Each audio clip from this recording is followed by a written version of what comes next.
మాజీ ముఖ్యమంత్రి వైఎస్ జగన్మోహన్ రెడ్డి పిలుపు మేరకు రైతులు ఎదుర్కొంటున్న ఎరువులు బ్లాక్ మార్కెట్ పై అన్నదాత పౌరు అనే అంశంపై పడిన నియోజకవర్గ రైతులతో మచిలీపట్నం ఆర్డీఓని కలిసి వినతి పత్రం అందజేసిన అవనిగడ్డ ఇన్ఛార్జి సింహాద్రి రమేష్, మచిలీపట్నం ఇన్ఛార్జి పేర్నికిట్టు, పడిన ఇన్ఛార్జి ఉప్పలరాము.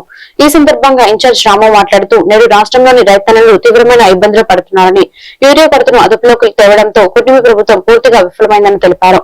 గత వైసీపీ ప్రభుత్వంలో రైతు భరోసా కేంద్రాల ద్వారా ఎరువులు, విత్తనాలు, పంట అవసరాలు సమయానికి అందించబడ్డాయని గుర్తు చేశారు. అంతేకాకుండా పంటకు గిట్టుబాటు ధర కల్పించడం ద్వారా రైతు కుటుంబాలకు భరోసా కల్పించామని తెలిపారు.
పైన